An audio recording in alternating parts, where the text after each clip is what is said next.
Warning: the following contains explicit language and subject matter that may not be suitable for younger listeners, church folk, and people who enjoy kale smoothies. No, I tell you, I don't get a break with nothing. I joined Gamblers Anonymous. They gave me 2-1, I don't make it.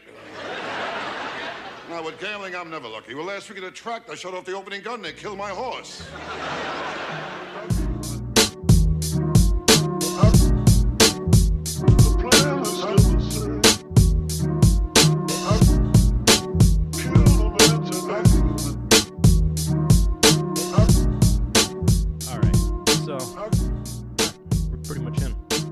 Ready? Yeah, I'm ready. All right, man.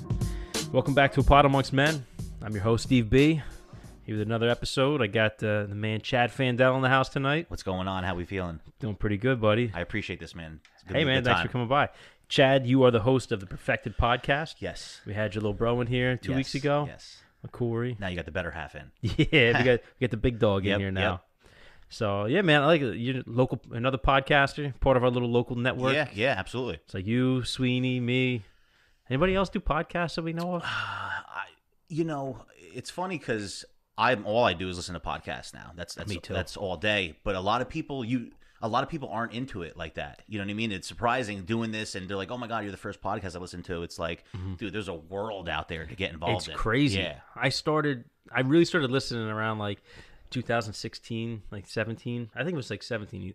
But and then I started realizing like there's a fucking million podcasts out there. And it's just like, there's not enough time in the day to you listen can't to keep them up. all. You can't keep up. And I literally listen all day. When I'm painting, that's what I have on in the background is podcast. And same thing, like, it's got to be like a week where I'm really doing a lot of paintings to catch up on everything. Or else it's like, you can't catch up. I got like 8 that I want to listen to every week, not including the other 10 that are also that I'm subscribed to. You know, it's like, it's rough. I get mad because at work, I usually just have headphones in, so I have them all day. And when people try to talk to me, I get upset. I'm like, all right, I got to pause the shit now. Yeah. And what do you want? Oh, okay, I'm fired. Okay, I got it. No problem. No, it's great. I love it.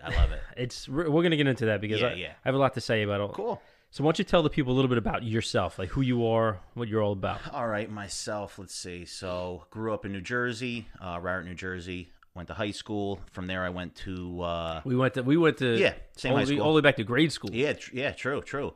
And I had always done art. In high school, I was doing... some of the shows and stuff. My stuff would always get into the shows. And then I went to college, and my parents had split up, and my mom got remarried, and my stepdad owns a mortgage company. So I would say sophomore year of college, I had that idea. I was like, oh, man, I'm going to do the mortgages. I'm going to be in a suit every day. Like, cool. Ended up hating it. Went into marketing because that's what I went to school for, and then from there, I had a bunch of shit happen in my life, which I'm gonna explain. And then I got back into the art, so that was kind of like the quick table of contents of everything. What kind of art? Like what medium specifically? Like I know you do a lot of paintings. You're saying my whole life, or no, like just now in general. Oh, I mean, like what's your medium of choice? Like what I love to do is pop art, street art. Okay. So like Andy Warhol, Basquiat kind of stuff. Just combining everything. Okay.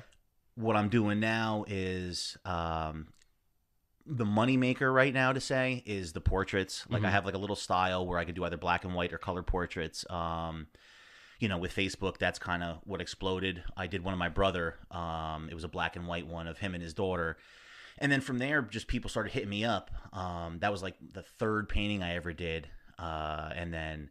yeah, people start hitting me up, and just from there, you post them, and everybody sees them, and they comes for more. But so that's where like the money is, because I got like 25 in like the, on deck right now in the pipeline. But again, my love is that pop art, street art style. But you do all like paint like on canvas? On canvas, I know yeah. people like, oh, he's an artist. Like, what do you do? Sculptures? Oh yeah, no, carve painting shit on out of canvas. wood? Yep, no. Maybe I did some stuff in high school, but no, all on canvas stuff. Okay. So you do like, oils? All acrylic, spray paint. Now I'm getting into more where you saw. I don't know if you saw the one Pharaoh with like the glitter. Yes. Like kind of like almost looks like that Nas album. Yeah. And then the Ben Franklin one, I had newspapers, and so. I like combining everything. I like, putting everything together. What I really liked when I first got into like art in high school, when I got real deep into it, because I drew and stuff as a kid and everything, but just like everybody else. I drew on myself. Yeah, I used to come I home- would draw on Corey. So I used to draw tattoos on myself, uh-huh. and my parents wondered why like I failed every class. Well, and then you got the real deal. Oh, my mom like literally cried when I came home with a tattoo. Really? Yeah, because I didn't tell her I was going to do it. I just came home. What was the first? So the first ones I got were just small ones, Okay, like on my yeah, shoulder. you didn't just come your whole sleeve. Yeah, Yeah. and then one day I came home with a half sleeve, Mm. and then my mom, like, I could see the tears instantly welling up in her eyes. Yeah. Like, I'm gonna. But it's classy. It's nice. So, Well, yeah, I mean, they I- get used to it. It's different. It's a different. It's a different time. It- Where yeah, like it's after- different now. Tattoos, nothing. Everybody's got them. After a year, she was like, "Yeah, I'm actually happy the way you did it. Mm-hmm. Yours. It doesn't look like, like some people just have like random shit all over the place. Yeah, yeah. No, that's nice. like it's actually like a piece. There's aesthetic value. absolutely, To it. absolutely. Yeah, but Sorry to cut you off. Oh no, you're good. No. So yeah, I like to mix everything. Maybe some stuff from magazines. I've done like magazine covers, and then paint on top of it. So that again, that's where my love is. I kind of put a little notice out there, for the portraits and stuff. It was going to be more limited, so I could start focusing more on like what I want to do. Because the last like 4 months, I mean, summer flew by. I was just doing portraits all day. Again, making great money. I can't complain. Doing better than ever, but you don't want to get too far. Again, doing something that I love, starting your own, going off on, doing the clothing, the podcast, and the paintings. It's it's risky, and so you're doing that. You want to love what you're doing. That's the whole point of doing that. You don't. So I didn't want to veer too much off that path of, again, I didn't want it to be where it was just the portraits and stuff. So like I finally put a little thing out there, like going to be charging more, and so I could do more. I mean, so I could do less of them, but make it around the same amount of money. Gotcha.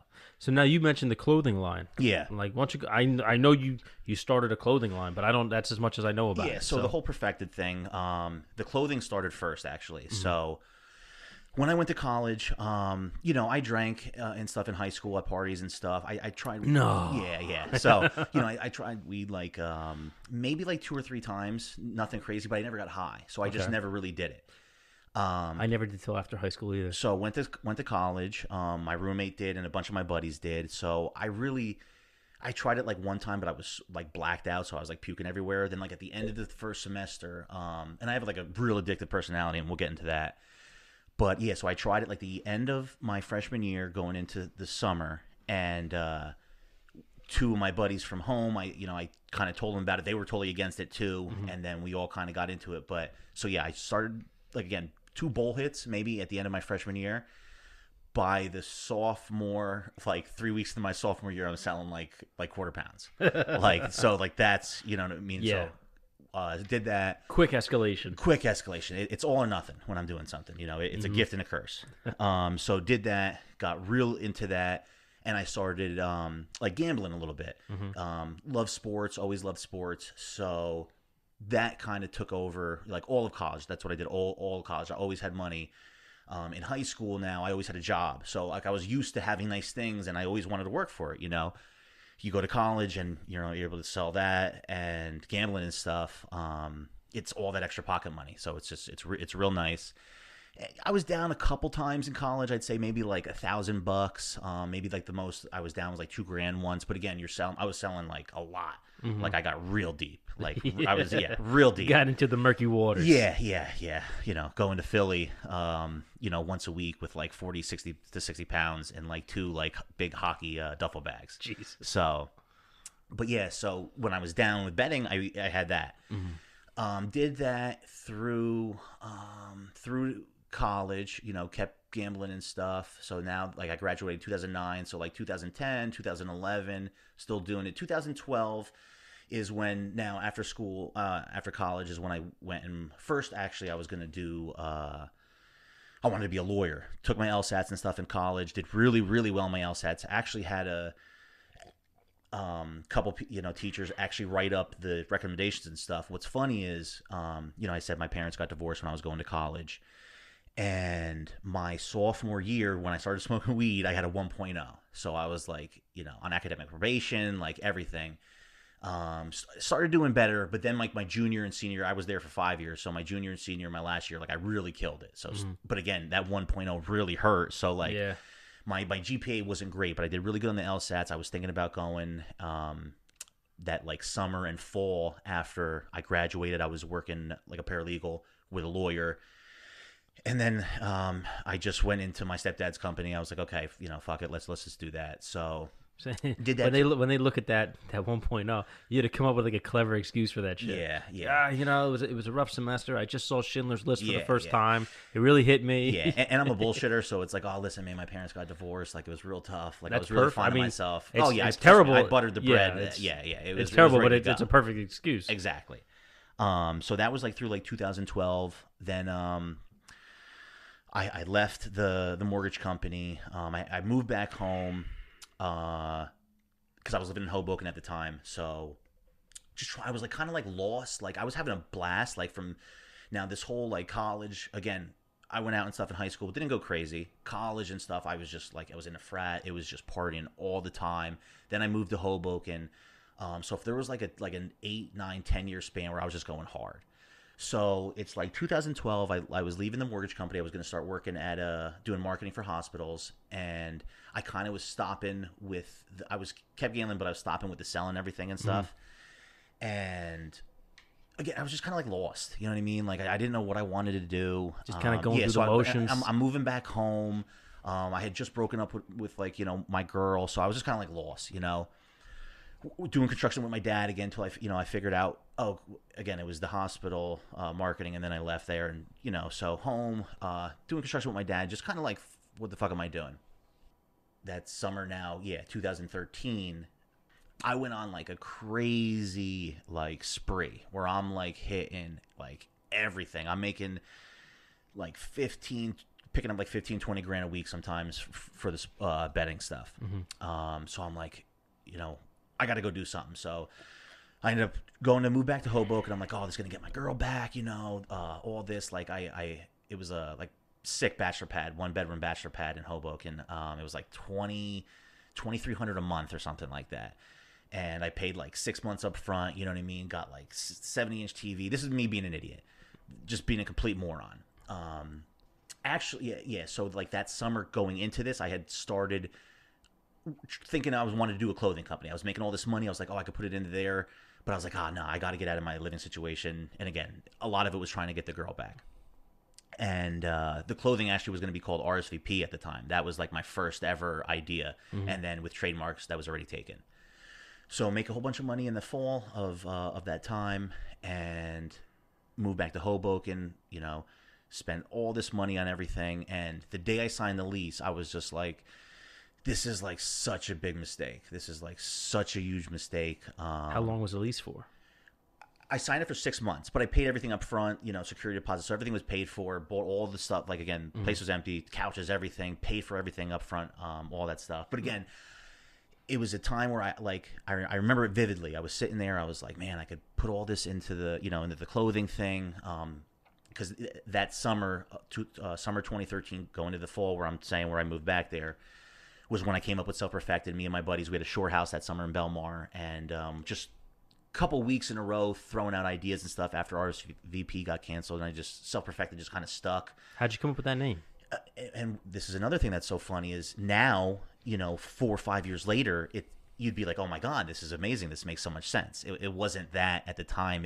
It just, I always wanted to, like, you watch videos and stuff on Ellen, all those feel-good videos and everything. I just love that kind of shit, especially with kids. So I always wanted to, like, help kids in a way, give back to them with something. Like, one of my ideas is I want to, like, with the clothing and stuff, once everything really finally starts going up, is putting money aside, and then, because I don't want to just give to something, like, here's a check. Like, I don't want to do that. Yeah, you don't know how that whole organization works. You don't know if the money's actually getting to where you want it to go. Yeah, exactly. And again, that's another fault of mine is, like, with the ideas, one thing goes to another, and I got, I'm doing better of containing them all and prioritizing things. Yeah, things snowball. Next Exactly. thing you know, you have like a million things going on. So I wanted to really do like, what's it called? Why can't I think of it? Not gymnasiums, but like little parks. Like go around like playgrounds. Yeah, playgrounds. So that's eventually where I want to get to. But that was like one of the ideas. I was going to donate like $1 or $2 from every sale. And that was like the thing, just like, I don't want it to be like the brand's like a motivational thing completely, where it's like just that. Like the Self-Perfected clothing is like streetwear. It's going to be like dope stuff. It's not just going to be like motivational quotes and stuff like that. But it was a little kitten with the hang in there. I guess, and again, doing the podcast, and I don't know if you agree, but you find out about yourself. This is therapy, you know. So talking out loud. So, and this is the first time I'm doing somebody else's thing. So you sent me all the questions. So it was first time to actually be like, oh wow, let me sit back and really think about this. Because the first couple episodes on our podcast is when I open up and say what I'm telling you now. I say it more freely. It might sound like it's whatever now, but like in April, so like 4 or 5 months ago, that's the first time anybody, a handful of my close best friends knew, but that's the first time I put all that stuff out there. So this is all very new, you know. Yeah. But so like this is 6 years ago. I'm thinking of doing the clothing and stuff, and I guess just subconsciously, it's where I wanted to be. I wasn't happy, you know. Again, now I'm bringing in 15, 20, 25 grand a bookie's handing me some weeks, and I'm just miserable, you know. And that stuff doesn't matter. I didn't really have a purpose. Again, it was with the girls going back and forth, and it's like, you know, now it's like, oh my God, if someone was giving me 25 grand, I'd be like, I wouldn't give a fuck. But you're in a different place where different things bother you at this point. So I guess it was kind of subconsciously just, you know, how I wanted to live almost. You know what I mean? You wanted to get shit together. And be your own man. Yeah, exactly. Self-made man. Exactly. You brought up something interesting, like making all that money and still not being happy. Like that's the thing. You know, it's like when you have no money, you think, oh, all I need is a little bit of money to get these bills paid, and I'll be straight. That's no problem. And then there's all the people that have like endless amounts of money, and they're still fucking miserable. Yeah. No friends, no family. They don't have the little things that matter. You know. Well, it's a lot of times is when that's all you have, you really appreciate those things. Absolutely. I really think that those are the things that matter the most in life. Is having like, you know, your friendships, you have your family, health even. But so when you were mentioning before, when you started the podcast, like that was really the first time you were like open and kind of, you know, aired a lot of the things that are inside. Yeah, it's like therapy. Right. For me, that's definitely what it is. Like this is a way for me to. I mean, let's be honest. Now that I'm married, not even 2 years yet, and it's a big life change for me. Yeah, absolutely. So, you know, I'm used to being single. You go out whenever you want. You see people. Oh, you know, come on over. What do you want to do? And it's different. You know, I'm not living for myself anymore. So this is a way for me to still get to interact with people. Definitely. And even I feel like I see more people now that I don't see, you know, all the time. This is great. But also, it gives us a chance to have real conversations. You know, and that's what I really wanted to do because, for me, especially in these last few years, like things in the world are fucking nuts. Like everybody's at each other's throats. It seems you'd think the world is burning down. Yeah, I mean, if you go by Twitter, the news and stuff. Yeah, I mean, you think you'd walk outside and you're gonna get like, you know, a machete, like somebody's just running down the street with like a fire, you know, stick and like a machete. It's like, well, it's kind of funny. I have two neighbors. I have one guy on one side of the street's a Trump supporter, and the other guy on the other side is like a Bernie supporter, and they're literally just having a contest, like putting up angry signs on their front lawns to fuck with each other. And it's entertaining, but it's already gotten a little out of hand. Yeah, and that, but go ahead. So my point was that I see all this stuff happen. See, everybody just seems kind of angry when they really start venting, and I wanted to do something that was positive, that had some kind of purpose, where I could maybe help someone. Exactly. I mean, I'm not like some life coach, or I see this now that people are mindset coaches. I'm not sure what that is, but hey, more power to you if you're really helping people. But I wanted to do something and not be. You know, I don't want to be preachy. So I figured I could do this. I could have real conversations with people. Yeah. It's not, you know, it's not like a monologue where I'm just, all right, listen to me because I know what to do. This is just like a fucking wiretap. Like Joey Diaz was just talking about this. This is a wiretap, a conversation between two guys. We're just bullshitting. We're talking, but we're being honest, and we're allowing ourselves maybe to be a little vulnerable and talk about some shit that bothers us or things that make us happy. Because there's a lot of guys out there who maybe don't have anyone to talk to. So that's the goal of this whole thing. And I just wanted to have like the real conversation. So this is my therapy also. And you saying that is a perfect segue into the next part where everything grew together for me. And that's the biggest thing is if you're not happy with yourself, what you're doing, nothing else matters. So I was making more money then than ever before, but I was completely miserable. So if you're not okay with just going home, being by yourself, chilling, and then whatever else happens is just even better, you're never going to do anything. You know, you're going to be stuck in this world. So move back to Hoboken, go back to that summer 2013, fall 2013, going into winter and spring of 2014, after I had made all this money. it was like a 3-week span, NFL playoffs, and things just hit the fan. I mean, the problem is now gambling's pretty much legal, and what you have to do is you put money into an account and you can bet with that money. So yeah, you can lose your house, but you can't lose the basement and the people on the other fucking hemisphere because you can't dig that far. Yeah. With bookies and stuff, you get an online account. There's an amount in there, but it's just a number. No money's been exchanged yet. So I'm winning all this time now. I had like 3-4 bookies, and now I start losing a couple, like 2 weeks, it was just where everything just hit the fan. It was like the darkest time of my life, just miserable. I mean, again, I have a bachelor pad in Hoboken. I went out like the first weekend, and then from there is kind of when things started hitting the fan. So I remember it being St. Patty's Day. My brother, had a girlfriend at the time, and they wanted to come up, and just the things I started missing out on, because now this is going to go into like a 4-year fucking like just spiral. So losing a lot. The bookies now are increasing your limits. I'm just losing and losing and losing and losing. Oh boy. Winter 2014. My grandma's Italian. I don't even understand it. But she always had like cash and stuff, and I just, the worst thing I ever did in my life. Italians carry cash. Exactly. It's cash. Like stacks. It's a feasible, tangible thing. Stacks. Cash. It's what it is. So now she had passed away at this point, and I don't know why. I went looking through the room, and I found like a big stack of cash, and I just started. I was taking from it, paying things off. I'd win, I'd put it back, then I would lose, take it. So this was like a 2-3 month span until everything was gone. Now my grandfather was still alive. My aunt was taking care of my grandfather, so she lived in Hillsborough, a couple towns over, and would come every day. So for 2 years, I waited a year and a half guaranteed, maybe a little bit more, but 16 months guaranteed. Every day I would be nervous around 8 o'clock when she got there until 4 o'clock when she went home. And then after 4 o'clock, I'd be okay, because she didn't find out that I had taken all the money, because this was like... So you took the whole stack? Oh, the whole stack was gone. Oh, boy. Yeah. And so it was like a year and a half later now. It's like 2016, I want to say. Yeah.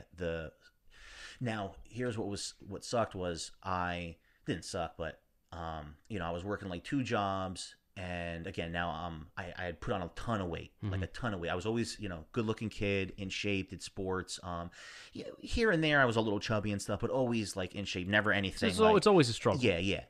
And I'm struggling right now. Shit. So within that span, this like 2-3 year span, I put on like when I'm at my best, I'm like 205, 210. I was 366. God damn. Actually, no, I got up to like a little over 300, 366, gonna come a little later.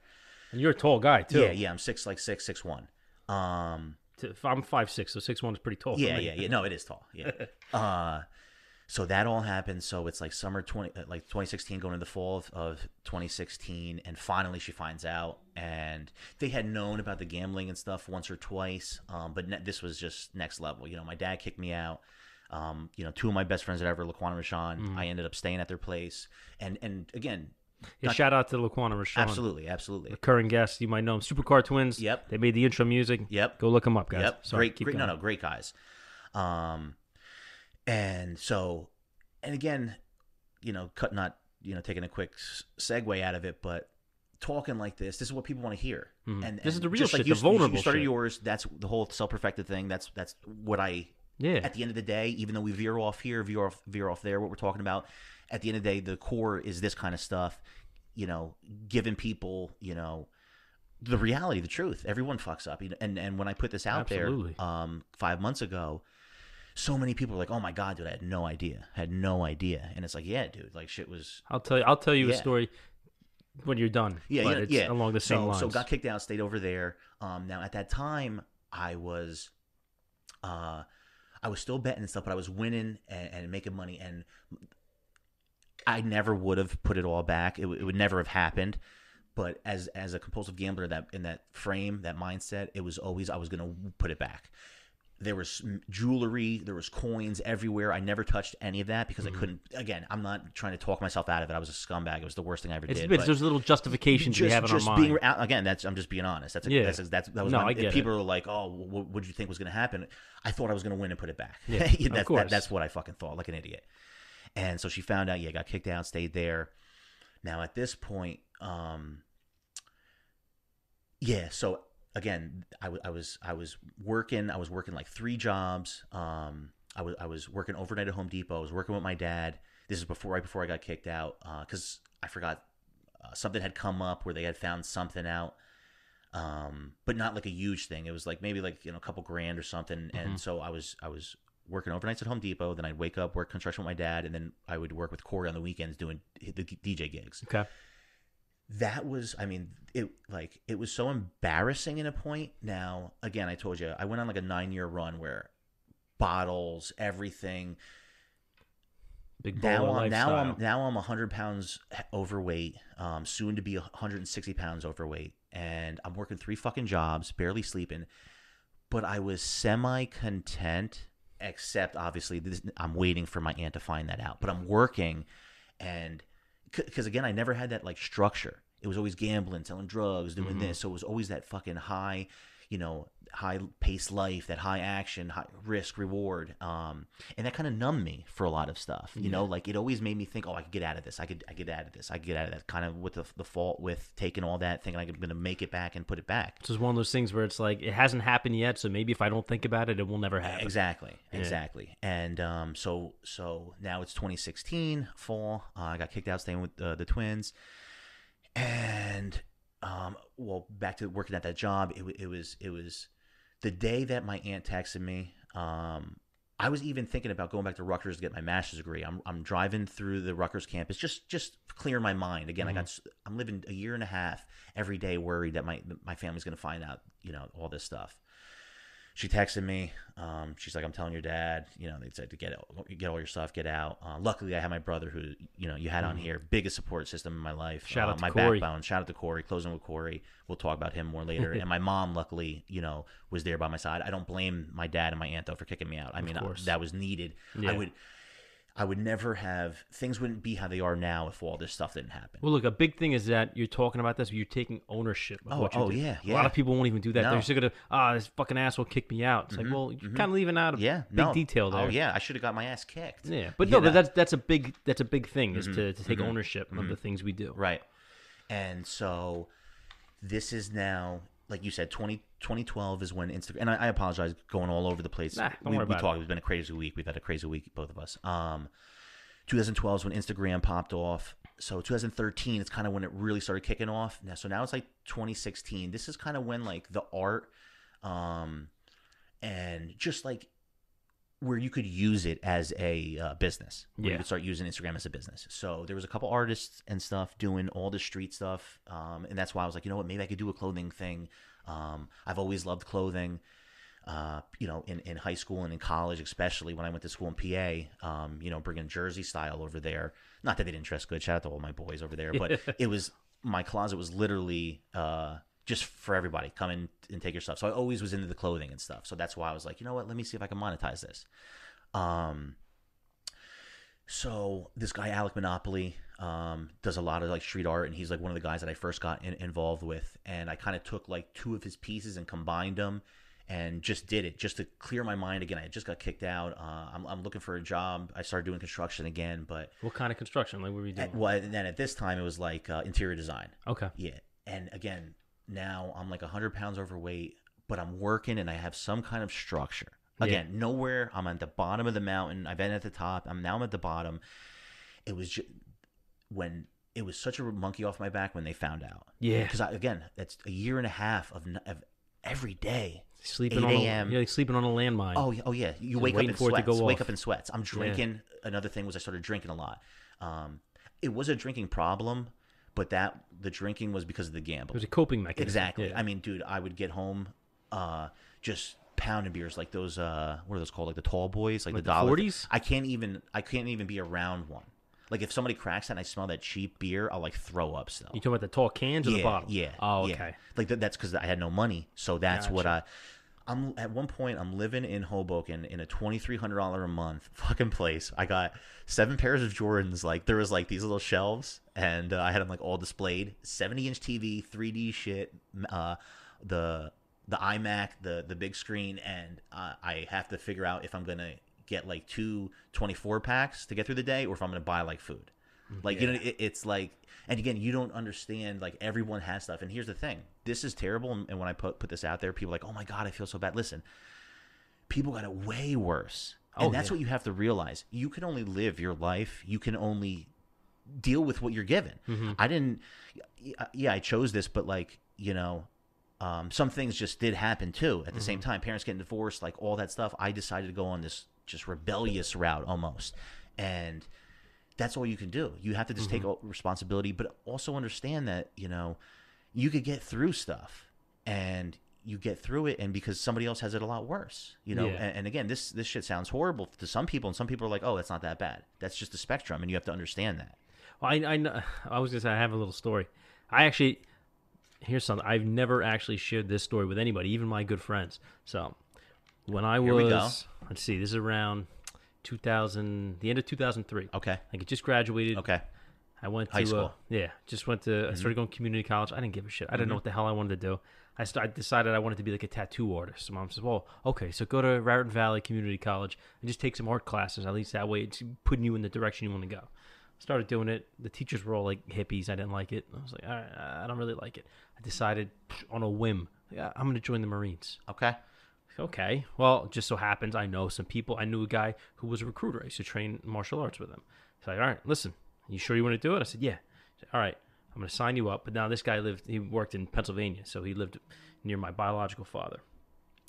So I talked to my biological father. He said, listen, come move out with me. I'm like, I help you get ready. We'll train all the time. I can set you up with a job so you can get some money while you're here.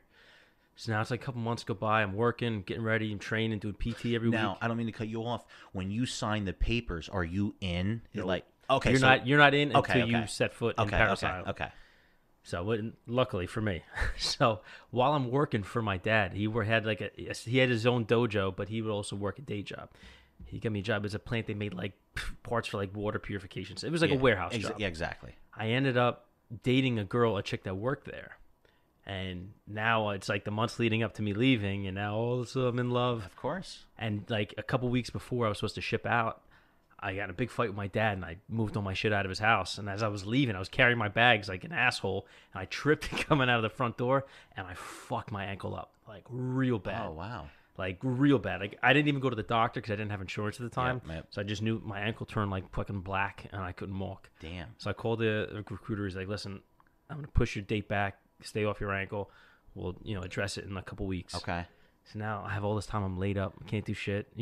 George, my buddy George. Yeah. We're hanging out all the time, and he's in my ears like, you sure you want to do this? Oh, man? you don't want to now at this point. You don't want this at all. Yeah. At this point, he's like, you sure? Like, you sure that's really right for you? Mm-hmm. Like, you didn't really talk to anybody before you made the decision. Yeah. So now finally, and I'm like, I got my girlfriend here. I got everybody's kind of like making me think about it again. I decide I'm not going to go. So lo and behold, I tell him I'm not going to go. Everybody's pissed off. Now me and my dad don't speak. Going on. This is like the beginning of like a couple year span where I don't speak to my father. And then while I'm here, now I don't have a job. Now I have no direction. I dropped out of school. So I'm in the paper. I find an ad. Oh, it's an office job, like a secretary or something. Right. So $30,000 a year. I'm like, all right, I go to sign up. So long story short, the job ended up being like a bait for like a pyramid scheme kind of thing. So they have you out there on the street selling fucking cologne. Yeah, they get you. Yeah, they got me. They get you. They got you. It's a little embarrassing. They got me. Yeah. I wasn't too wise back then. Yeah. So I ended up all the money I had in my bank account, like, because you have to sell a certain number of bottles of cologne to move up to the next tier.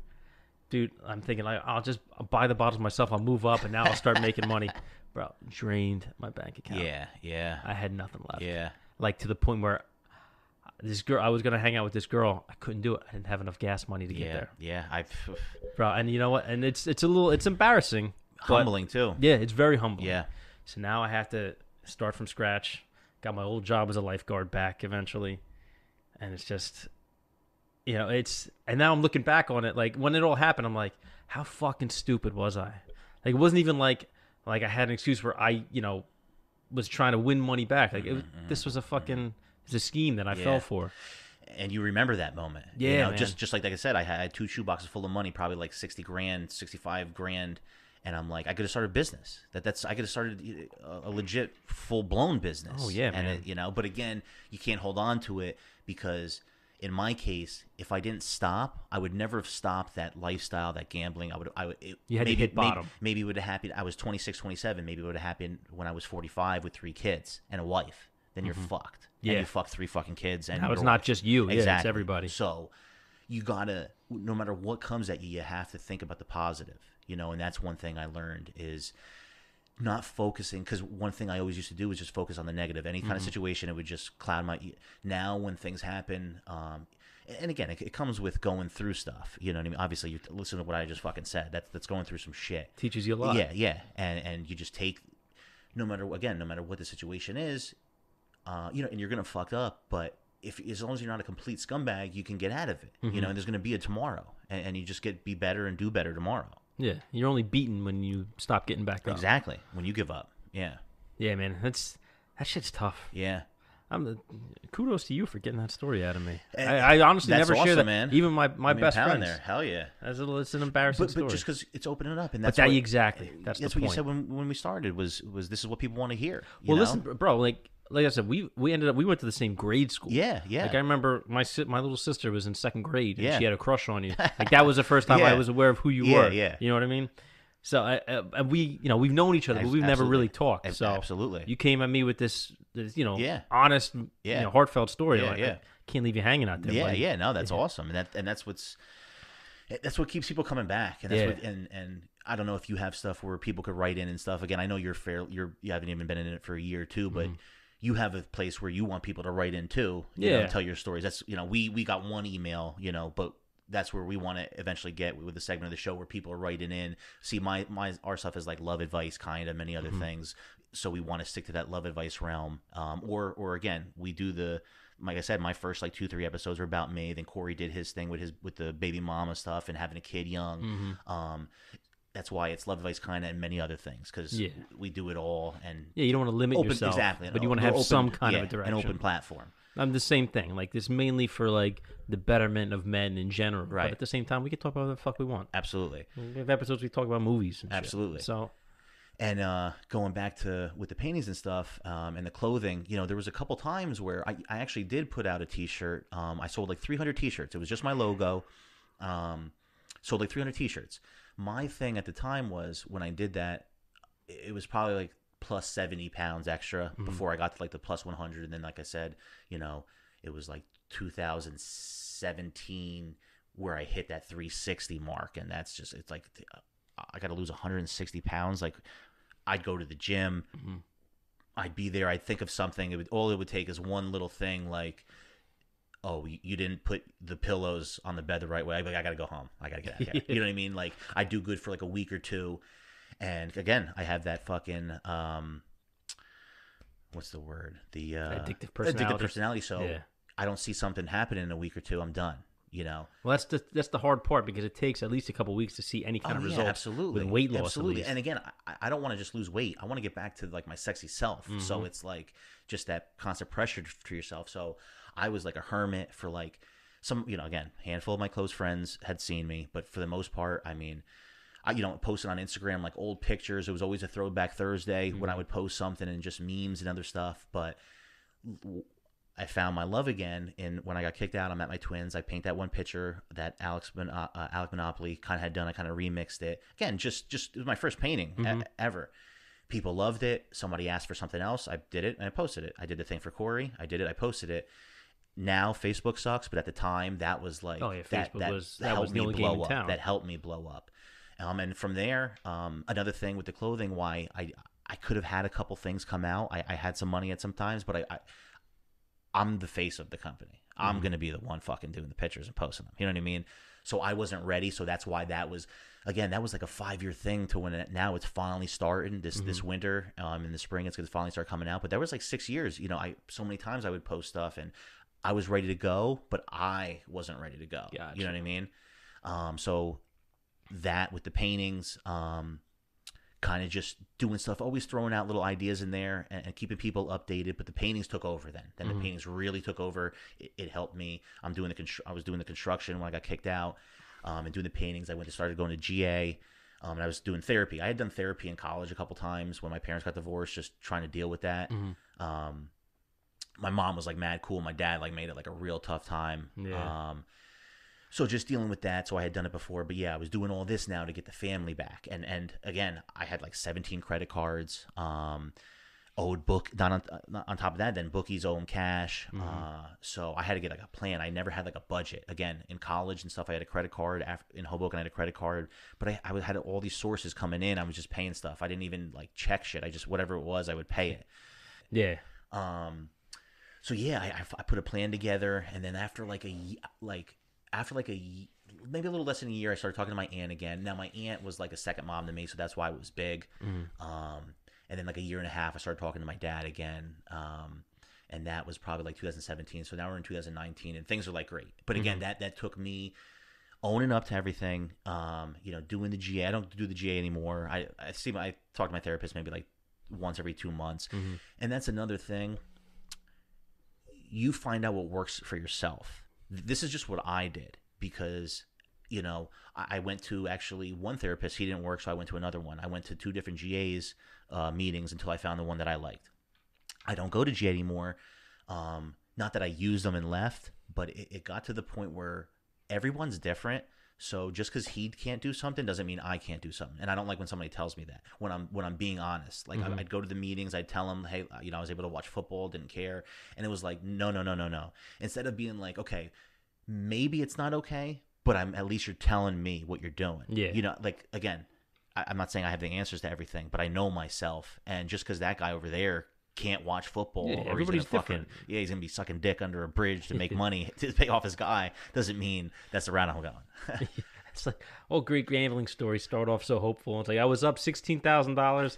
Next thing you know, I'm sucking dick for a sandwich. Yeah. Can you believe it? They're on the 1 yard. Yeah, I can believe it. I've seen it all. Yeah, trust me. You brought up something a little bit ago. You're saying that there was a time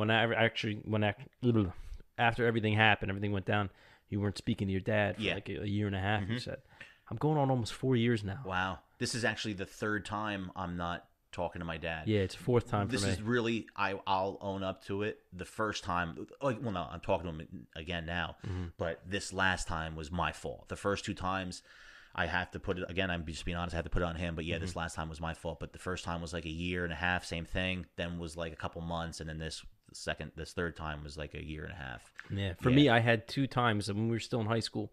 It was the beginning of my sophomore year for me, so your freshman year. I decided, I was like, yeah, fuck it. I don't like this school anymore. I don't like the people. I don't fit in. I don't like it. I'm moving with my dad to Pennsylvania, start fresh. So I lived there until pretty much the end of junior year, and then I ran away and came back here. So then after I left high school, I decided to do the Marine thing. Then I moved back in with him, left after a fight the same way. So it's like, all right, I learned my lesson now. It's tough with fathers. Dude, honestly, I mean, my dad, he didn't have it that easy. They came from a different generation. Yeah. Like you said, everybody's different. Everybody has different experiences that make them who they are. And, my dad, Our parents were married at 25 and kids by like 26, 27. 22 for me. Exactly. I think mine was a little younger too. I think my dad had me at 25. And that was it. And then you were happy you were in your community. Because of social media and the internet and all this stuff, like, it's a different world. It's a different world. Yeah. Like, I'm 33. I'm just figuring my shit out. You know what I mean? Yeah. Like, I'm just figuring my shit out. Oh, bro, in my opinion, I don't think anybody really ever has it figured out. You never do. You never do. But at least you figure out, if you have a fucking head on your shoulders, you're going to at least figure out what road you should go down. Yeah. You know what I mean? Look, I'm married. I'm a year older than you. I'm married. I have a wife, a kid, a house. I don't know what the fuck I'm doing, bro. Yeah. I have a good job. I don't know what I'm doing. And I have no idea. I'm sure it didn't go the route you thought it was, like the little fairy tale ending. Bro, I thought I was good. I wanted to be an actor. Exactly. There's no fairy tale endings. No. All right, let's get into something a little more fun. Yeah. Let's talk about the podcast. Okay. So what made you want to start the podcast? So with the podcast, I got into them maybe like 2 years ago, like really got into them. Oh, yeah, let's go back to the beginning. Yeah, how'd you get into just listening in general? What's cool is because we keep taking the breaks and we keep going back to right where I left off. That's why, so it's working out. Timeline works. So the painting-wise, the paintings and things were going great. Started talking to the family again. So, I had got I went for the Twins. I moved into a fucking room with some guy over in Bridgewater. And again, as miserable as I was the most miserable because now I had gained the weight. I was happy. I missed everybody, but I needed a fucking break. Yeah. Like, I'm talking partying hard for 9-10 years, living like a fucking idiot. You know what I mean? Thinking I'm the man, this. It's like, dude, you didn't save any fucking thing up. You're a fucking idiot. But hey, it is what it is. Just like a decade. I don't like take them back because it was animal. a fucking amazing times. I have great stories with that shit too. Paintings are going good. Get my own little place. Now I started painting, so I started listening to podcasts and stuff more. And I just always kind of wanted to do one. And I talked about it for probably 2 years doing one. You know, I hit up Sweeney. Shout out to Sweeney, the Keep It Basement fellas. Keep It Basement. Sweeney, Tom Zappia, Alex Nicholas. Yes, sir. You know, he was like, just do it. And again, I can't do something unless I'm completely in it. I think you figured that out by now. I just wasn't quite there yet. So finally, you know, I started losing the weight. I'm down 118 pounds now. I got like 40 left to go. I posted that thing finally. And again, it always goes back to wanting to help people. And again, we're not licensed therapists. Yeah. I'm not saying I have all the answers. I could just give you my story. Yes, I have been through shit, and I realize that. And I have a decent head on my shoulders now. So I like that. I've always liked that. I used to love the movie Hitch. And I'm 4 years older than my brother. My brother would hang out with, you know, his buddies, and like they were always like a year or two older than him, and they would always ask me stuff, you know, like what do I do? And I always loved that. I loved that convo, the male female. That's not something that's never going to go away. And hey, gay too, whatever it is. Yeah, whatever. Two people loving each other. That's never going to go away. And I talked to Sweeney. He was maybe going to help me with it. And then me and Corey talked about it maybe like a year ago. I bought all the stuff last summer. So I had this stuff for a little over a year. And then finally I put this stuff out in April. Things been going great. The response I got back from that, like people telling me stories. When I first did the Self-Perfected thing, you know, it was the family, my parents getting divorced, and a little bit about the gambling. But then right after that, I had the craziest shit happen. So now they heard this stuff, and they felt, I guess, you know, open. They came to me, all the stories. I was like, you know what, let's just do it. And we started it, and we're, you know, again, just very new, but 13 in, and it's crazy just to think that we did 13. Yeah. You know, I remember the first one that we did, we didn't put out because I was so nervous and I was so bad. I remember when I was making like an intro episode, kind of just like a trailer. Yep. Dude, it took me an hour and a half to record like a 2-minute thing because it was the first time I was really on mic, and I played in bands. Yep. One time, I think I told the story before in the podcast, but we were playing a show, and my one guitar player wasn't there, and he usually sings backup. So we were setting up the mics, so the sound guy's there. And he's like, how many mics you need? And they were like, just 2. And they're like, 3. We need 3. I'm like, they were like, what are you doing? I was like, I'm going to sing his backup parts. They're like, oh, really? Like, yeah, it'd be cool. Bro, and I was so nervous. I didn't sing. I didn't even touch the mic the whole show. So you didn't even make it look like you were singing? Nah. Okay. I stood by it, but that was it. I didn't even move my lips. But yeah, man, it's crazy when you first start. Yeah. It's nerve-wracking. My first episode, see, now we do it at my brother's taking over our old house, and it was split into 2. Our grandparents lived in the front, we lived in the back, so it's getting renovated, so we do it there. But the first couple episodes we did at our boy Chachi, 187 Designs. Shout out to Chachi. Yeah, shout out to Chachi. I've known him since we were like in He does all my t-shirts school and stuff, all my printing. He's the fucking man. He's literally like on my team. Like I wouldn't even have been able to do some of the cool shit without him. I used to play shows with him when he was in his old band. Yeah. So and he's legit. Like that's the people that I surround myself with, is people that know what they're doing and take it seriously. But he still does the plastic, the wraps for the cars. I don't want to. It's changed. It was like the plastics, and it was like dipping. Then it was something else. So I don't want to put the wrong like thing out there for him. But he does do something with cars. Well, he did get colors on them. Yeah, he did the dip for my boy Louis' car. Yeah. It came out dope. Yeah. But he switched it because one of the things that because it was brand new, no one knew how it works. They found out over time it like wasn't that good. So whatever he does still do it. I don't know what the stuff is. But so the first 2 episodes we were doing over there, I'm nervous as shit. So it's a little weird environment because now there's like 3 or 4 people over there. I'm like, I drink again. I drink when I go out. I smoke, so that's what I do all day, every day. I'll drink if I'm going out. If I'm not going out, I just don't drink anymore. It's just I just like I don't watch. I used to go to sleep and wake up to Sports Center.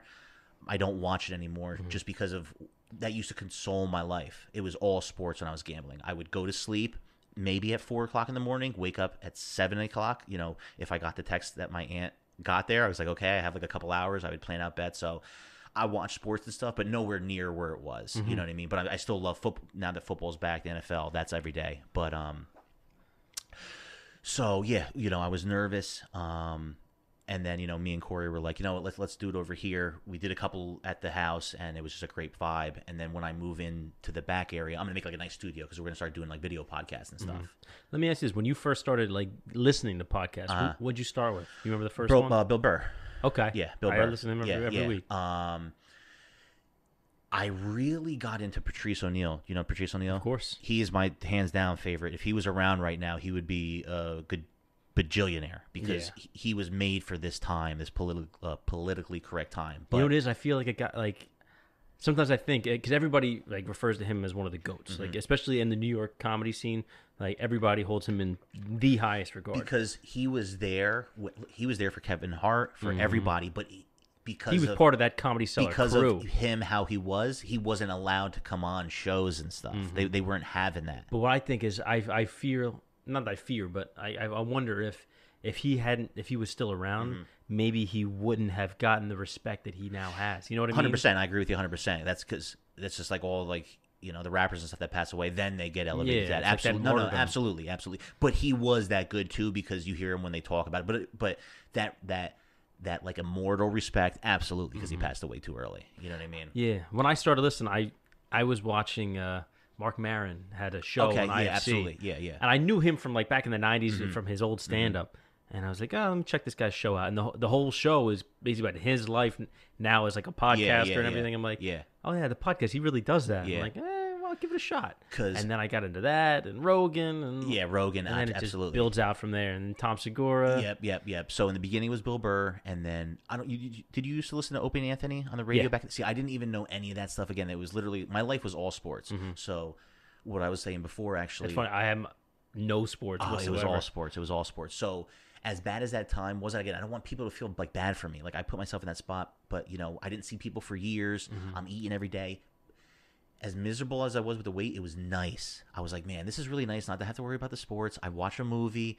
I'm gonna get like pizza. It was like a coping mechanism. But yeah, it was that Opie Anthony stuff that was all back in the paintings. I was in the background when I was doing the paintings.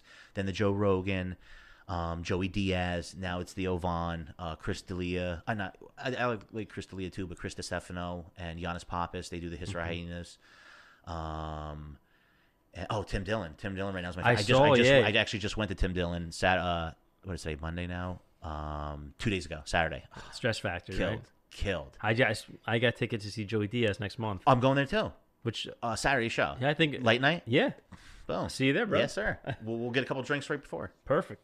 We just made a date on air. How do you like that? Beautiful. I was there a couple June. I saw the Well Read comedy tour. Those guys, Trey Crowder, is the liberal redneck. Yeah. Okay. Yeah. Him and two other guys. They have a podcast that I listen to. Like, and I started listening to podcasts all the time. And like, I work on a big crew, but my specific job, I tend to be alone most of the time. So it's nice. I always have something instead of listening to the same songs every single day. Like I have something fresh all the time. I get to listen to stuff, maybe learn something, maybe laugh a little bit. Yeah, because it's not even just comedy ones. There's a couple I like history stuff too. I like the news ones. Yeah. I had to slow down with the politics ones because it got. Do you talk about politics and stuff on here? Not on here. Yeah. We don't do any politics. Yeah, I don't. I'm more concerned with the things that bring us together. Absolutely. The politics is going to piss somebody off. Absolutely. I mean, you're not going to please everybody. Exactly. I get it. Absolutely. But that's like it just seems unnecessary. There's smarter people that can do it. I'm not even going to. Yeah. But yeah, man, with the podcast thing, it was almost like there was a point in time when I really wasn't going out that much. Like me and my now wife, we had started dating and we were doing long distance. So, where did she live? Miami. Okay, so that's long. Yeah, long, that's flight distance. Yeah, you had flight distance. I was flying down there every 2 weeks. Wow. Every 3 weeks. Wow. Okay. So I spent a small fortune. Yes, in you airfare. did. Yes, you did. But the way we made it work, the way we maintained like the trust, is that we wouldn't go out so much. Like if I'm not going out, you don't go out. It wasn't like we didn't trust each other, but it just made it easier. If that worked for both of you, then that's the way to do it. Yeah, because long distance is hard enough as it is. especially fucking Miami. Yeah, Like you go yeah, out there, you have yeah. like 50,000 guys trying to hit on you. Oh yeah, and she's very, very pretty girl. So Yeah. that's She is. yeah, Listen. yeah. I definitely I married up. Yeah. Well, no, you're a stud. But that comes with us getting older too. I mean, my past relationships, I was a psychopath. You know what I mean? Now I'm at that point where I'm sure I'll get jealous, but it's like, listen, if I think you're going out, I got no time. This shit I just told you guys about that I've been through, I got no time to worry if you're going jerking somebody at the quick check, Exactly. Like we don't have time for this. Yeah, I got no time. But that was what it was. So I ended up staying home a lot of the time. Friends, why don't you come out? I don't feel like it. I don't want to get into it because I don't want to hear this. That's stupid, bro. So I spent a lot of time alone. I lived alone for almost a decade straight, and which is nice sometimes, though, ain't it? Honestly, it's beautiful. When you get to that comfort. Yeah, level, when you're comfortable, it's nice sometimes. It was nice. You know what I mean? Yeah. There is days I miss it. Yeah, when it's noisy in here and the kids definitely. running around. Yeah, you're locked down. Yeah, yeah. But so when I'm at work, they have podcasts. Those podcast hosts almost become like, I feel like those are friends. I feel like I know so much about them. When I met Tim Dillon, it was almost weird for like half a second. I was like, man, I've listened to you for hours. Like again, he kind of just popped off. I found him from Joe Rogan maybe like a month ago-ish. I'm on his Patreon and everything now. So like, it was just like, man, like, big fan, da-da-da. And like, he reposts my shit a lot, which is funny. So like, I went with my one buddy, Felipe. Shout out Felipe. And my Shout other out buddy, to Felipe. Justin Lorenzen. Yes. Yeah, he came with us too. They were like, if you say something, again, literally like 9 times he's reposted my shit. They're like, oh, so, say, I was like, nah, I'm not going to bother him. I'm not, you know what I mean? Then I hit him up. I was like, yo, you killed it. I didn't want to bug you for a picture, but next time you're in the area, we're going to grab one. He's like, oh, thanks so much, man. Yeah, it's nice to just see. But what you just said, it was like, dude, like I've listened to you going back to some of the guys when I was in my in the darker spots. It's like they helped me get through it, just like music. Like Lil Wayne's got me through my whole fucking life. But like with the podcast now, it's like, man, you guys have like helped me. It's like that, Well, it's just it's kind of comforting to hear someone else's real experience. Like you listen to Joey Diaz, like Jesus Christ, that guy's had a crazy life. He makes my shit look like an appetizer. Yeah, you know what I mean. Literally, I'm not even. If you guys haven't listened to him, he makes what I just told you guys look like an appetizer. What's today? Today is what Monday, then September 9th. Yeah, he just released an episode today. Go back and listen to it, bro. It was an amazing episode. I didn't get to his yet. I listened to. Shout out to Uncle Joey. Yeah. It's not like he's one of my listeners. Yeah, but no, definitely shout out to not. him anyway. And we'll see you at the Stress Factory in October if you are listening. Yeah, boy. Kick this fucking mule, dude, he's great. He's fucking great, man. But yeah, so that's the sharing of like real experiences. It makes you feel like you almost have a connection with the person. I went through that same shit. Like, oh, the same fucking thing happened to me. Like, it's comforting. You feel like you're not alone. Yeah. But the crazy thing is that you listen to these guys on the podcast. You feel like you know them. But then you start to forget, like, when that's a one-way relationship. Yeah, they have no idea who the fuck I am. Because if I went, he'd be like, who the fuck are you? Exactly. Well, what do you mean? Look like a crazy person. Remember you were at, it's like you weren't even there. But yeah, you remember you were at the place like 2 weeks ago? Yeah, I know everything about you. I was there. You don't even know my name. Yeah. It's weird. Yeah. There's another show that I listen to a lot. It's called the Three Ninjas Podcast. I see you post about that sometimes. Yeah, shout out to them. Those guys are fucking mad cool. And they're not like as big as someone like Joey Diaz or whatever, but like I've been following them almost since they started. And I reach out to them, just, hey man, like really love the podcast, like appreciate everything you guys are doing. Shout out to you, everything. I like the whole thing. And they're super cool. They reach back, hey, we appreciate the support. That is dope. So it's nice to see somebody, respond even. Absolutely. And just acknowledge the fact that you exist. Because and you got to be realistic. Like if we reach out to Joe Rogan, he's just never going to see it. Yeah, it's different. You know what I mean? So like when like you just said, when it's at that level where Tim Dillon, one of my favorite guys right now, to respond and repost, it's like it's dope. It's dope. And that's like the beauty of it. Like them doing that is a huge thing. Like me coming on here, you're coming on ours this week, doing Sweeney's and Keep It Basement and everything. That's why the first half I wanted to give my story. I'm sure. Maybe no one knows who I am. I'm sure a couple people know who I am that listen to your stuff, but I'm sure a big bunch don't. So now that's who I am. But I got listeners in random places too, man. Like it just shows the map of where the downloads are. Yeah, same with me. Yeah, I'm like, holy shit. Yeah, it's like, how did they hear it? I don't know anybody in the UK. Like we're popping off in Turkey. We're like top 500 in Turkey. I just got a couple in Turkey this week too. I was like, I'm like top 500. That means there's probably like 6 listeners in Turkey. You know what I mean? So it's very easy to climb those fucking charts. Do you ever listen to Brilliant Idiots? Okay. Charlemagne the God? I like Charlemagne. I do a lot. I used to Breakfast Club. It was all day. It's just it got to the point where it was just a lot. It was a lot of toxic shit, and like that's one of my things. Like that last election, and I'm not. I'm right in the middle.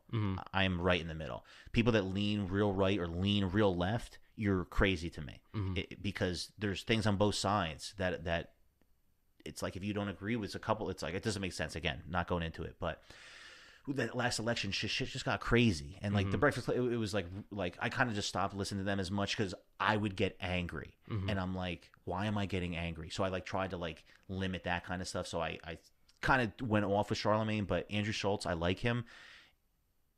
Again, I don't want it to like shit on him, but like I like him in like 5-6 minute like spurts. Yeah, and then it's like, okay, well, dude, you didn't invent the internet and YouTube. You know what I'm saying? He's really riding his own that dick. whole thing.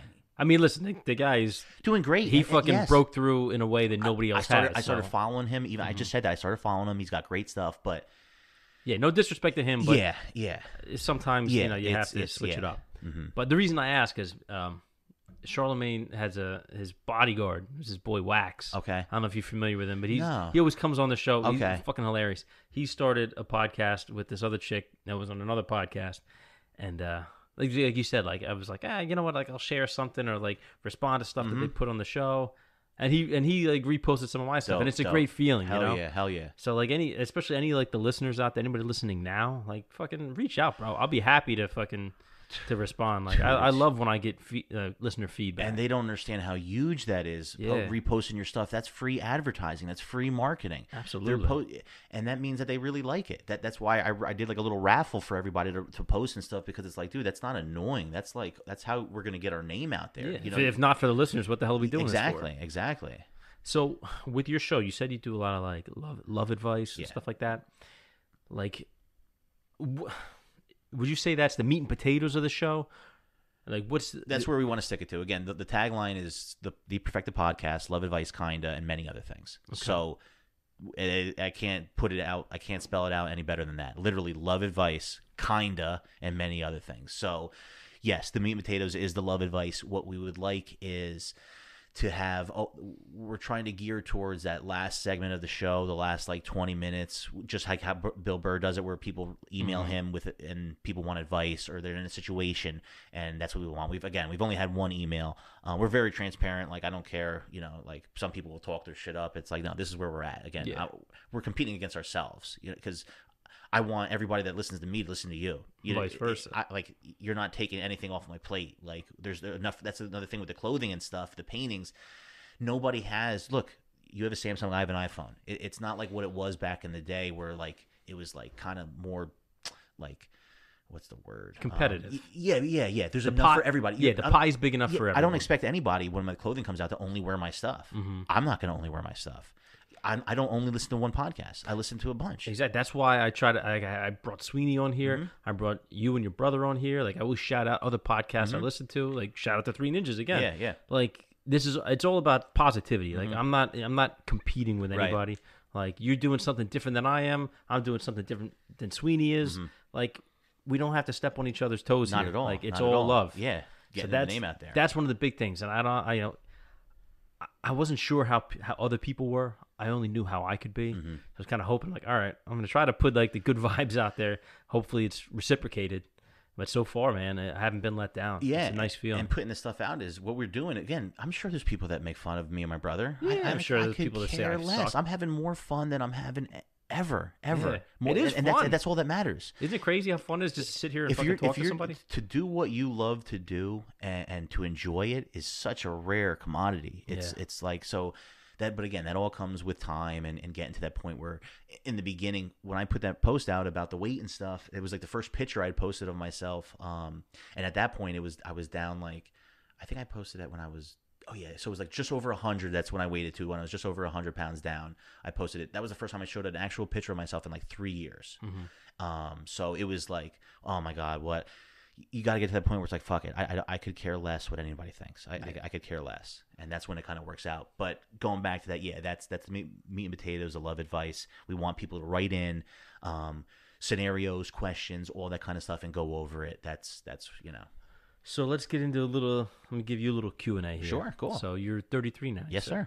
Single? Yes. What's the dating scene like? Because I've been out of it for a few years now, and this is I got out of it before Me Too came about, and I know that's kind of it's certainly to what it seems like from my perspective, it's changed the entire landscape. Yeah, yeah. Is that true, or is it just me, seeing it on the news and assuming that's how it is in real life? Again, what do you think? Now, okay, social media with dating now is completely changed the game, and then yes, the Me Too stuff has changed the game, but it's in a sense where if you just look at the news, you'd think it's one way. I've always joked. I've done, always did very well with girls. I was on like a 3-year hiatus, so I'm literally, again, I just posted in April. I still have like 35, 40 pounds I want to lose, but I'm back out there. I'm out and about now. It is what it is. So this is like fresh to me, But again, I always had no one knew what I was going through. No one knew I had gained 150 pounds, so I could still hit girls up, and it was like the old me. So I'd still talk to them. It just wasn't chilling. So just getting back into that chilling dating scene again. The social media has changed everything. But with the Me Too stuff first, we'll tap on that. I always joked and stuff with girls. Like, I never got into a situation where, listen, I was a complete scumbag. I'm not going to lie to you. I've done, I was very jerked off shit, but never where it was like the girl was drunk and I fucked her. You know what I mean? So I was nothing that could be misconstrued right. as I was like never sexual in assault that or landscape. And I was always honest, and that's kind of what it comes down to. It's 2019. It's so different now where that casual dating is more common than not, than the monogamy. Yeah, and like I can only speak for myself. I'm 33. I'm single. My brother is 29. He's got a daughter who's about to be 8. So I was there for that. I'm good on kids for a while. Yeah. You know what I mean? But again, I also want to have kids semi soon. But so it's just about being upfront. Like, listen, like, gonna go on a date, I'm probably gonna go on another date, we don't have to talk about that. I'll make it aware that like I'm just not there yet, and again, I could go on a date with a girl and she could change my mind in a second. That's how it works, when you don't expect it. But I think at least being open that it, and I've always done that. That's why I say like it's not that different for me, because I was always kind of like open like that, even though I would lie and lead girls on and stuff, but still, just if you're telling a girl you love her and stuff, and something happens, like she's gonna take it the wrong way. But again, I was never in that spot where like I'm like feeling a girl up where she doesn't want it or something. Or listen, we're guys. That's the biggest thing. There's male and female. No matter what, you can change the stuff. There's still male and female. We're animals, and if you know anything about, just the wilderness, the wild. Guys, newsflash, ladies, guys want to fuck every girl. That's just what it is. It's always going to be that. You see a girl, you're going to think about it. If you're happily married and stuff, you're not going to go hit her up, but that's going to cross our minds. Not that girls don't cross their minds. We're just different beasts, and it's in our DNA. So it's funny because, all right, I'm going back to podcast now. Tom Segura and his wife Christina Pajitsky. Yep. A lot of the things they do, they show these like, crazy videos of like weirdo guys like trying to pick up chicks on like YouTube and sending these creepy videos. And they say like they'll say, "Oh, ladies, I'll eat your pussy and do this and that." And it's like ladies don't think like that. Like for a guy, if a woman said, "Oh, well, I'm willing to suck anybody's dick," like guys are like, "Oh, that sounds like a good deal." But women don't hear that. They hear creepiness. Right. Because women don't think with their dicks the way men do. Right, you know what I mean? Like men hear, "Oh, that's free sex. That's great." Women is like, no. There's other things that have to happen first before we get to that point. Yeah. Like our brains work differently. Absolutely, and that's the realm I was talking about. Is those not a good girl, but the girls like that, where I'm like this scenario I was talking about right now is like dating. You're looking for a girl that's looking for dating, not just a casual hookup. So yes, we're different animals. They want the first date. We're thinking about fucking and shit, and they're like, can I see myself with this guy forever? Like, it's not right. I'm not saying it's right. But we have to stop this whole women man thing. Like, okay, how we are is a little crazy, but we got to work together to fix it. You know, then there's the other scenario where you got guys, again, that's just my style. I'm not going to just send a girl a dick pic. Like when I was That's big now. When I was starting the podcast, one of the first ones was going to be sliding into DMs. And again, it took us 6 months to finally do the first episode, so I had a lot of time. I was going to do it this week. So people kept hitting me up with stuff. You don't know how many girls just send me their inboxes. It's just dick. Like a guy will just send a dick. Hey, you want to fuck? Da, da, da. So the problem is there's guys that are creepy, and there's guys that if a girl walks around a corner, a guy will grab her, and who knows what they're going to do to her. So the problem is that does exist, and that is out there. So with that, the other end of the spectrum is the girls. Dude, I don't know about, obviously, you're married and everything, but I can barely open my Instagram out in public. It's just cheeks. It's just cheeks. Yeah, I've had to curate a very specific absolutely, and I even want to cut back a little bit. It's like I got to run home and rub one out. It's like ridiculous. Yeah. And well, that's something that happened when I started dating my wife. Like I would look at my feed and I would follow like models and like porn stars and shit, and I'm like, is this really, how is this helping me? Because I find with a lot of guys, when that's all you're seeing all day, it warps your view on what reality is. It numbs you. The thing is, if you're judging real life women of what you're seeing on Instagram, which is all airbrushed and it's these photoshopped fake perfection. Yeah, but it's girls who their whole job is to just look pretty on Instagram and be flown around to places. So that's not reality. Yeah, you don't ever see the person taking the fucking picture. It's like, wow, you go on a lot of solo vacations. Yeah. But, there's guys like us, like normal guys, seeing that, thinking like, oh, these are the chicks that I want to find. Yeah. You ain't going to find it. And see, it seems like the girls that are the most vocal with everything, because that's the problem now with social media, is it only takes a couple people to have like a little stir going, so it seems like those girls that are the ones that just ask pictures, it's like, what do you think the guys are going to send you? Again, not that, listen. Not to excuse it. Not that it's not wrong, because a woman should be able to wear everything that she wants and not have to worry about somebody. But guess what? There's no fairy tales. We don't live in a perfect world. That's not how the world works. It's simple cause and effect. Right, you're gonna post hypersexualized content. Like, you can't really be surprised when you get hypersexualized responses. And some of the things that I've been through, like, that's why with some of the political shit, but even this stuff, it's like, these people really feel like this? It's like crazy. Well, that's typical though. It's 20% of the people making 90% of the noise. Exactly. So like they say, the internet's exploding because such and such happened, and all right, 12 assholes with purple hair, made a couple tweets. Right. Like, that's not reality. That's not how most people feel. So right. it's easy to get like a distorted view of what's really going on. And I think I gave good both sides for men and women. It's listen, like I just said, I got an 8-year-old niece. She's going to be in actually next weekend. Yeah, 2 weeks. I know what it's going to be when she goes to college and shit. You know what I mean? Like, they want to look cute, they want to look pretty, and then you're going to have the scumbag guys that you got to tell them, listen, don't fucking, watch the drinks. Always have your hand over a cup, because that shit's out there. So again, I'm not excusing that stuff.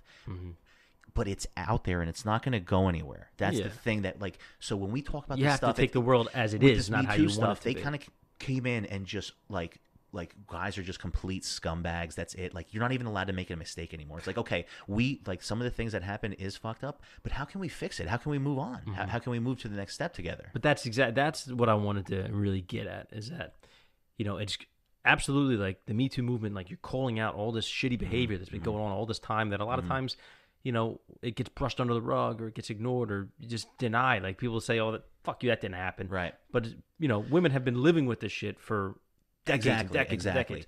So the problem I found is that it went off so big that now you have regular guys thinking like, well, fuck, like, what's right? Like, I can't, they get spooked almost. Where it's like, oh, I can't, is it wrong if I tell a woman she looks nice? Right. Because they see, one case where some woman, maybe was being like, some guy at work kept, trying to ask her out on dates and wouldn't take no for an answer. Exactly. And some guys maybe get the wrong idea, I think. I think in the end, just be a stand-up guy. Right. I mean, it's not as clear as that. Right. Like, it's not as cut and dry, but that's the goal. It is that cut and dry. The problem is that you have the other guys out there that aren't that. And exactly. And they're not going to go away just because every guy is getting accused. But that's the thing, though. Those other guys that aren't stand-up guys, they have sons. Yeah. They might be raising guys to be just like them. Exactly. Yeah. So we can say, be a stand-up guy. It's easy because Yeah. that's the way we were raised. We have values. We know right from wrong. We know how to treat a woman. But not everybody was raised the same way. Not everybody is working with the same information as us. 100% agree. That's one of the things I wanted to really get at with this podcast too, is just kind of, I'm not making like a roadmap on how to be a stand-up guy, but this is how stand-up guys talk. Like, this is how we act. Like, you could be funny, you could make jokes, you could even have a dark sense of humor. Yeah. But, certain things, it maybe doesn't need to happen. Just because just because somebody doesn't like something doesn't mean that other people like can't do that. And like, just like you just said, like how you talk to people, some jokes and stuff people don't like agree with or whatever. It's like, okay, it offended you, but it's like everybody else laughed. So just because you're hurt means everybody else can't laugh. You know what I mean? And when the Me Too thing came in, this is like cancel culture now. Yeah, exactly. You do one thing. It's like, so you're not allowed to make a mistake anymore. So I think when the Me Too stuff came on, like you just said, which was perfect, was there was so much stuff built up, and just from the past, like everybody wanted to get it out. It became a tidal wave. And again, as much as it was annoying, you can't blame them, because like you said, women live like, dude, women were subjectified for years. I mean, like, it's just how it is. But again, we're growing as a nation. The nation's like a little over 200 years old. Like, it's not that old when you think about it. That's like two people. That's just here. I mean, this has been going on everywhere. Exactly. But like within the last 200 years, things started finally getting a little bit organized. You know what I mean? Compared to what it was, where Egyptian times, you took a woman from a family and that was the sex slave for the whole crew. So I think we're making some progress. Yeah, but we're definitely not there anymore. Yeah, but so. Hopefully it evens out a little, because again, I got a niece, you got a wife. We don't want them to have to walk down the street, and worry about that. But at the same time, as fucked up as it is, like, I wouldn't want my wife not to get like hit on. You know what I mean? Then she ain't that hot. But again, and that sounds scumbaggish, but that's the truth. That's how guys think. It's become like illegal to be a guy and to feel like a man almost, and that's the problem. Well, that's something that I want to dispel, because I don't think that's the case where it's an attack on men or it's like a backlash to men specifically. It's a backlash to asshole behavior. Yeah, you know what I mean? No, you're like, right. Toxic masculinity is not really a thing. It's just toxic people, right? Because anybody can be toxic. Exactly. Masculinity itself is not toxic, and if you're actually being like a real stand-up guy, then you have nothing to worry about. Right. Like, that's the whole idea. Right. Is that people feel like it is an attack on men, and that's like, we have to sift through all this shit. It's like, no, it's really not that. Like, are you doing this asshole stuff? Are you harassing people? Are you grabbing people unwanted? No. Then what are you worried about? Yeah. Like, they're not talking to you.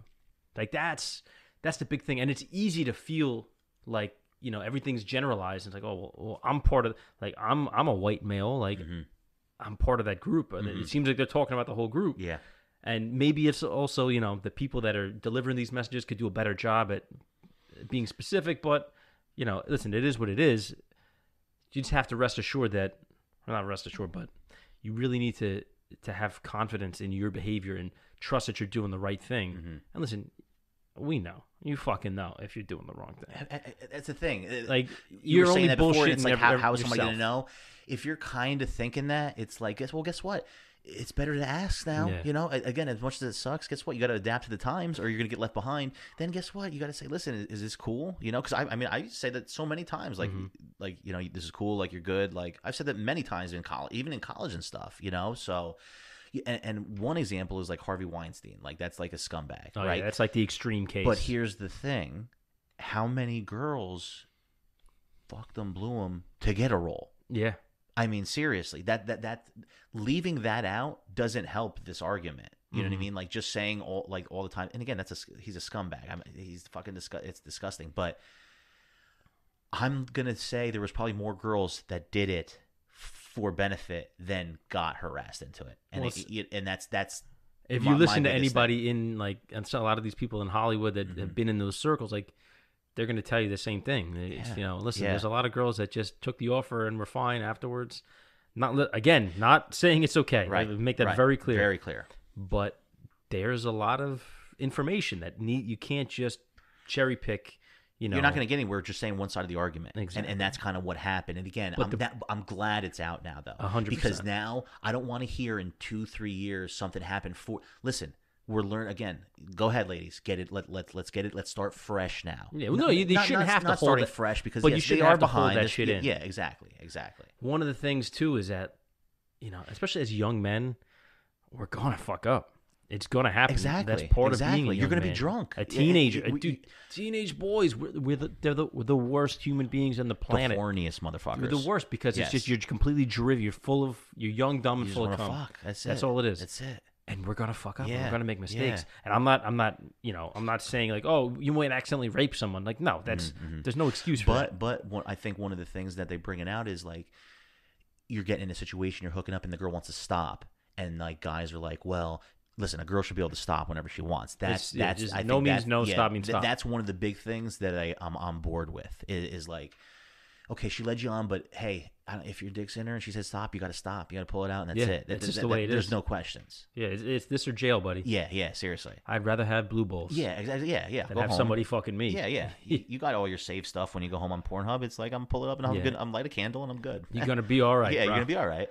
But that's the thing too, is that a lot of times people hear these stories, and some of the stories, especially, were a little hazy where the line was, and you think like, oh fuck, like now I have to go back through my entire history, like. Did I do something fucked up? Right. And it makes it feels like you're on edge a little bit. Like, and that's where I think, like I said, talking both sides is the only way we're gonna get anywhere. But that's the key. Yeah, because it's like, ladies, listen. I know just because you go to the guy's house doesn't mean you're gonna fuck him, but can we at least agree that the guy's thinking you're gonna fuck him? You know what I'm saying? Like seriously, like you go to what else are you gonna do? You're gonna hang out and then leave? Like what are you gonna sleep over? And we're not gonna like listen. I'm 30. You There's know a what I mean? reason Netflix and chill is exactly. a commonly You're not used coming term. over to have a sleepover, bringing a sleeping bag and a pillow. Like, yeah, but again, that's going to be on us as the next generation of parents. Very true. We have to raise our kids to understand this. Like, you can't. You don't want your daughters to be naive. Like, listen, this is how guys think. So you need to be aware of the situations you're putting yourself in. And it's, again, not to excuse bad behavior on men's parts, but we have to prepare everyone. Absolutely. Like, you want to teach your sons that, that's not acceptable behavior. Obviously, no means no, stop means stop. But women too. And let the daughters know that that's out there. Yeah. And as again, I said it before. Can't be too prepared. I wish, ladies, you guys could wear everything and we wouldn't say anything. But I think I'm a pretty good dude. I've never gotten to a situation where really anything like that. But 90% of the girls that walk by me, I'm thinking about fucking them. You know what I'm saying? Like it's just how it is. And then you walk by, and that's good. And you go home and jerk, and you don't even think about it anymore. Well, listen, that's a guy. That's a guy being a guy. And I know that it was like one of the Gillette things, like just a man being a man. Like it's not like I'm not saying like hold a girl down and fuck her if she doesn't want to. I'm saying we just feel like, again, that's just in our DNA. Well, here's the thing, that it too, just comes up. An important distinction to be made. Like your thoughts, like what you think when a girl walks by. Those are your thoughts. Yeah. If you're not vocalizing them. I want to fuck her. I'm not gonna. Yeah. I'm not even gonna say anything. I might not even say hello. I'll just walk on by like nothing happened. Yeah. You can't be hollering shit. I'm not hollering. But it goes we're through my not mind. catcalling. And ladies know that that's going through our minds. Well, that's the key, though. What goes through your mind, that only belongs to you. Right. It does. Other people have no idea what you're thinking. You could be thinking about fucking hot dogs and gunpowder for all they know. Yeah. It doesn't make a difference because that's only for you, and you're not going to harm anybody with your thoughts, which is fine. Right. But what matters is what you do and say. Exactly. So, and why I say that is because if women know what's in our head. Again, not that it's justified, maybe not even getting anywhere, but at least that they know that. It's like, no, listen, they're better prepared. Because they're like, what do you mean? Like, I could wear whatever I want. It's like, okay, yeah, you can, but guess what? Then we're right back where we started. And it's like, yeah, you can, but then you have these three fucking creeps that are going to, jerking off when you walk by. It's like, we're not going to get anywhere unless we cover all the bases and we start canceling shit out. Okay, this is no good. This is the gray area, know, and we're both on board that this is the gray area. So now you know how to work when things are in the gray area. You're over the guy's house. I just said every guy thinks that if a girl's coming over after a night of drinking, you're not coming over to cuddle with me like as a grown person. That's just realistic. But no going there, you're in that gray area. If you don't like it, you have to speak up and maybe leave. Don't go there, sleep with the guy, not ever say anything to the guy, and then the next day you feel violated. Exactly. Because that's what I'm like. That's those areas where we have to. Yeah, those work are those better gray together. areas. Exactly. Where now, if maybe like a year later, the girl says something to somebody and it gets back to him, he's like, "Well, fuck, I didn't know. She never said anything. She paid for the Uber back to the crib. Yeah, like she was smiling when she left. Yeah. And now now this guy has to live. He's thinking, shit, did I rape someone? And here's the other problem with those kind of things is when something like that goes out there. It doesn't matter if you did or didn't. You're branded. All it takes for somebody to see that, and that's with you forever. Yeah. These high profile guys, they're a cheater forever. That's like I said, that goes on us as parents. Yeah. Well, not you, but Yeah. Eventually, I'll have some kids. I think I'm going to buy one at like 5. But yeah, it goes on us. Like, you want your daughters to be confident enough to be able to speak up, to say no. Like, we need that. Like, we need we need to communicate. Right. And it's the conversation. Yeah. It's the talking. Yeah. And ladies, we know that just because you say no doesn't always mean that the guy could be drunk and aggressive. So we understand that. But again, that's with the whole talking. So, okay, so what do you do now in that situation? We talk through it together so we could figure this shit out, Because there's always a rebuttal to something. Well, okay, I did this, but then he did this, or I did this, and then she did this. So it's always going to be that, and you're not going to get answers unless you cover both sides. Again, it's crazy because it's you could say to a woman, it's like, all right, well, you tell him no, you vocalize it. Say, well, what if he's a little drunk and I tell him no and he doesn't stop anyway? Say, well, all right, well, we have places for those people and it's called prison, right? Like, but that's not really a comforting thought if you're a woman. No, you know absolutely, what I mean? Absolutely. So but it's like, guess what? You got to narrow down who you're fucking going over their house. Yeah. I mean, at the end of the day, well, what if I this? Well, what if I this? Well, you should have fucking figured that out at the bar when you guys are doing shots that this guy might be a little crazy, It's kind of or maybe don't go back on the first night. Yeah, it's kind of funny that I'm bringing it around right now to this, but Louis C.K. had a bit about this. He's like, the entire propagation of the human species depends on women going on a date with a man that she might have any idea who he really is, and saying, "Oh well, I'm gonna trust that he's not gonna rape me and kill me." Right. And it's really terrifying when you think about that. And it is. Holy shit. It is. It really is. That's one of the things that makes me very sympathetic to the whole Me Too thing. Like, I reserve the right to call out things that I think are wrong and things that are inappropriate, but I get it. I had a girl I used to work with, and she told me the entire story. She was raped when she was in college. And it was so fucked up, the story of what happened afterwards when she actually did try to come forward, we tell women to, and how it was in college, and the administration, they were looking for any reason to disbelieve her and to say that she was full of shit. And it's really fucked up, man. Especially in college, you get a girl doing something with an athlete, they'll get kicked out of the school. Yeah, these guys weren't even athletes. But exactly. So and that comes with, again, okay, being the aggressor and stuff with men, that goes into we are equal. We should be given the same opportunities, but women and men are not equal. We're not the same. We're not the same. Yeah. And again, that's what I keep trying to say. That guy could always be around the corner to grab, and what are you going to do? Yeah, a woman could hold you down, but that's exactly the conversation I've had with my wife before. If somebody might get jealous or something like that, she's like, "Oh, well, you're out. There's girls around," and I'm like, "Yeah, but hang on a second. I am in full control here. There's no girl that's going to pin me down and have sex with me against my will. Yeah. But you're 4'11". Yeah. It doesn't take a big guy. If some guy is going crazy like that, what are you really going to do? Exactly. It's a very different situation for you and me. Yes, 100%. So when I said it like that, she's like, "Okay, I understand where you're coming from." That's good for me, as long as it can be addressed and it's a thing. It's okay, I get it. That's not right. That's not how it always is, but that is still out there. Exactly. You know what I mean? And don't act like, what do you mean? That's not going to happen. Then I'm done. I can't even talk. I can't even talk. You're not being realistic. Exactly. Let's be honest about possibilities in the real world we live in. You're more likely to run into that. I'm not saying you're going to run into the fucking abominable snowman. Yeah. But this is a real world possibility, that we all need to be aware of. We got deep on that one. Yeah. No, this was good. We laughed. We got deep. Yeah, this is what people want.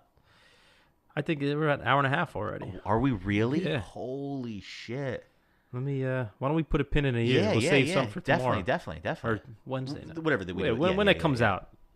So Yeah, man. Thanks for coming Dude, by, thank you bro. so much, man. This was awesome. Like I said, for all the listeners and stuff, we have the podcast. I wanted to give you guys just my background and stuff, and you find out who the person is, and then if you like them, you go listen to their stuff. Yeah, well, tell them where they can find you. So on Instagram at Chad Fandel, ChadFandel.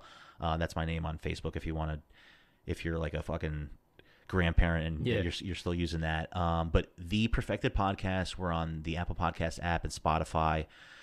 You just search that there, and then we have The Perfected Podcast on Instagram, just like that. And we keep up to date with everything on there. So beautiful. Make sure man. you look these guys up. Yes. Give them a follow. Rate, subscribe, share, rate, subscribe. review, everything. You know the deal. That's how we get up there in the algorithms and get on some more charts and stuff. Hell yes. All right. It was a good time, man. I appreciate it. This was fun. Thanks again, man. Yeah. I did. This is a good one. You surprised me there. I wasn't. I told you were getting the better half of the team today. Much different than talking real estate. Yeah, a little bit different. We went on a little different route. Nah, this is good stuff, man. Yeah. This is what this is all about. Yep. And thank you, everybody. Appreciate it. So to all the listeners out there, you guys know where to find us. APodAmongstMen on Instagram. APodAmongstMen@gmail.com with any comments, any stories, any questions you have for us. We'll be happy to hear from you.